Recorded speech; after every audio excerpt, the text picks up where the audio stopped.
The Ram Mandir complex regularly sees between 70 and 100,000 daily devotees. With that volume of foot traffic comes a massive logistical challenge, processing the constant, chaotic influx of physical cash and valuables deposited across the site. To manage this, administrators designed what should have been a highly secure environment. Cash from 35 donation boxes was funneled into a central counting room, staffed by 50 personnel and monitored by continuous CCTV coverage. The 50-person staff was divided to create redundant human oversight, including trust watchers, outsourced counting staff, and dedicated bank audit teams operating in tandem. Yet, despite this high-density security net, up to 8 lakh rupees were extracted from this room every single day.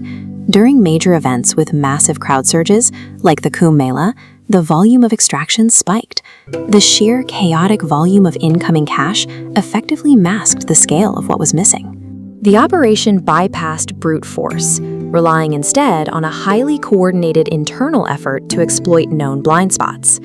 To pull this off, the internal syndicate systematically dismantled 3 distinct security vectors: physical surveillance, physical to digital accounting, and asset traceability. A high-density security infrastructure provides an illusion of safety, but it becomes entirely useless if the operational mechanics running inside it are compromised from the bottom up. In any cash-handling facility, physical security relies on a strict theoretical baseline.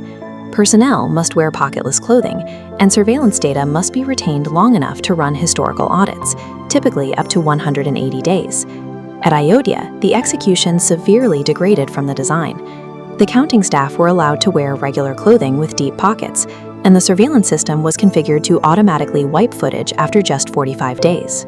This shortened overwrite schedule eliminated a massive window of evidence. By the time auditors detected financial anomalies, investigators had lost the ability to look backward and trace the long-term pattern of theft. With the retention window limited, the syndicate addressed the live cameras using a human shield tactic. Members deliberately positioned their bodies to block the camera's field of view, creating physical blind spots right on the counting floor.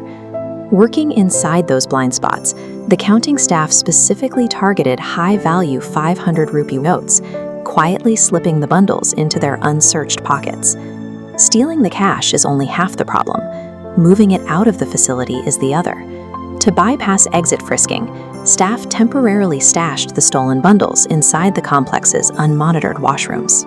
Once the initial shift ended and the counting room was secured, members of the syndicate would retrieve the stashed cash and smuggle it off premises in small, untraceable batches. Protocol degradation, rather than camera failure, creates the mechanical blind spots that operators exploit. Beyond physical theft, the syndicate had to bypass the accounting layer. In a dual control system, physical cash must perfectly match a generated digital or paper voucher before a bank accepts the deposit. The standard operating procedure required the staff to sort mixed donations and bind them into uniform bundles of exactly 100 notes. The syndicate bypassed this by overstuffing the bundles. A counter would bind 120 notes into a single stack, but the voucher would still be generated and recorded as a standard 100-note bundle. This created a critical, invisible surplus. The internal auditing system logged a standard bundle, meaning those extra 20 notes effectively ceased to exist on the digital ledger. Next came the transit phase. Outsourced bank personnel were responsible for carrying these finalized bundles from the counting room to the bank vault. Because the transit personnel were part of the syndicate, they simply removed the 20 undocumented notes from the bundle while en route. By the time the bundle reached the final bank vault, it contained exactly 100 notes. The physical cash received by the bank perfectly matched the generated voucher. The books balanced perfectly, and no automated accounting alarms were ever triggered. Forensic audits are designed to detect digital discrepancies, but they will always fail if the physical assets are manipulated before they are translated into the ledger. Cash was not the only target. Devotees frequently donated physical, non-cash assets, including gold and silver ornaments. But stealing physical jewelry carries an inherent risk. Items like rings and necklaces contain unique manufacturer hallmarks, specific designs, and serial numbers that turn them into highly traceable forensic evidence.